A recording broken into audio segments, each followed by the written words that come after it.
So there have been some bird nests they've actually seen, but you've always wondered how to identify them and also the different types and categories of bird nests that are out there. And so today I'm going to be going through with you bird nest identification tips that you can use when you go out birding. Stick around to find out more. So you can actually identify birds' nests using three main categories. Number 1, location. Number 2, physical characteristics. And number 3, the time of year. Now let me go into more details on these three characteristics. So firstly, before we even go into that, we need to know and understand why we need to identify bird nests. Bird nests are one of the best clues actually in figuring out the location where you can commonly spot a particular bird. For example, if you can identify that a particular nest is from a blue jay, then you would know that it's highly likely to see more blue jays in the area, as there could be a blue jay family living in the area. Talk about confirmed bird sightings. So yes, bird nest identification can help you in your birding experience by providing locations where you can easily spot your favorite feathered friends. Now let's get right into the different attributes to make up a bird nest. Firstly, location.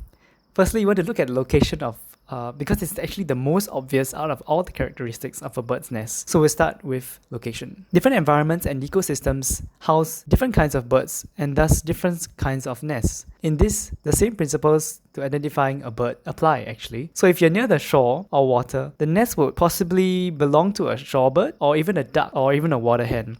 And if you're near the jungle in a tropical climate, then you will need to look at birds that inhabit in the area.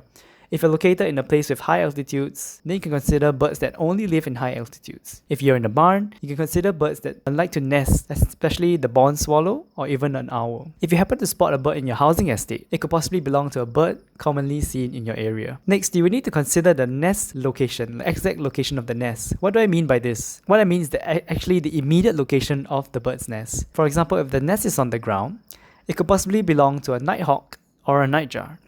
I want you to pay close attention to the height of the nest. Is it high up? Consider what kind of birds tend to perch up high up in these trees. If it's a nest that's way up high in a tree, you will not expect it to belong to a forager bird that looks for bugs in the ground. And one thing to note when carrying out this kind of investigative work is that you should not approach too close to the nest. This is because the nest it actually could be inhabited by hatchlings or any other, or the parents that may be around can actually feel increased anxiety with your presence. And always make sure to use your binoculars or your zoom lens to look at the nest from afar and to determine from that distance. And with this information, you'll be better informed to guess or actually determine the type of bird that these nest houses later on when you refer to a field guide. Here's when we move on to the next part, which is physical characteristics of the nest. With regards to this, we need to think critically and observe the different physical characteristics of the nest, which is its appearance. Let's look at the different appearance in between nests. So firstly, we need to look at the shape of the nest. The most noticeable trait of a nest appearance will be its shape. Nests always come in different shapes and sizes, but actually grouped according to a few different types of shapes of nests, if you get what I mean. So the first shape is actually known as the cup-shaped nest. Cup-shaped nest is the typical kind of nest you would see when you think of Nikki's nest, thinking of the normal kind of nest. It's like a C shape, and the majority of birds actually fall into this category of nest shapes. This nest can sometimes differ in its inner and outer cup layers. These nests are also commonly found on trees and on random ledges in higher places. The birds that tend to build these kinds of nests are barn swallows, American robins, yellow warblers, and many other birds. Secondly, we need to look at another kind of shape of bird nest, which is the cavity nests. Cavity nests are actually built by cavity nester birds. So the entrance to these types of nests usually constitute a small opening like a hole, and the birds that use these are known as cavity nesting birds. These are commonly found in telephone poles that have a hole, or like birdhouses that are actually set up by people, and also natural cavities in trees, like let's say if a branch falls and there is a hole or cavity in it. Common cavity nesting birds, including the American kestrel, the house sparrow, pileated woodpecker, and many other woodpeckers and sparrows, also use this as their home. Next, pendant nests. So pendant nests actually look like woven sacs that are actually very intricately made and typically dangle down from buildings or tree branches. They may even extend up to over several feet when it's from where it's being hanged from. The entrance to the nest is mostly found on a hole at the side. Birds that actually make these nests are like the golden back weaver, the Baltimore oriole, and many other weaver bird species. In Singapore, there's one very common weaver bird, which is the bio-weaver bird. It makes really, really nice nests, and I really like the shape of those nests. So the next type of shape of nest is the platform nest. This nest is actually most of the time really huge and has a bulky look to it.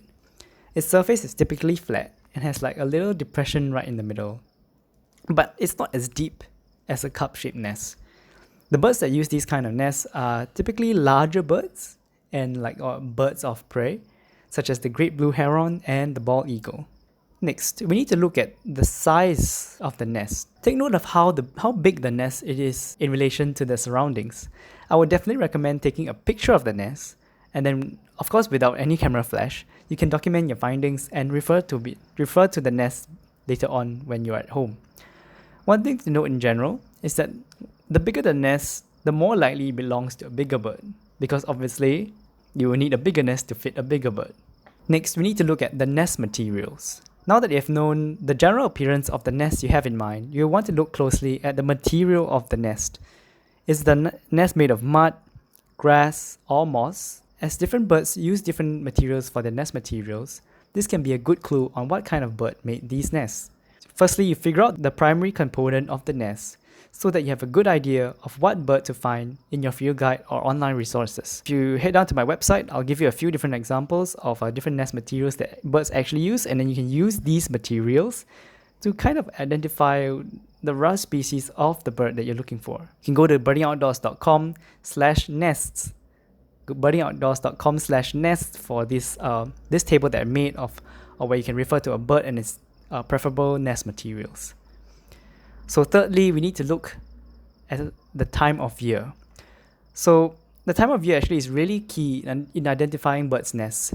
Migratory birds are different from resident birds in that they have different ranges when they breed.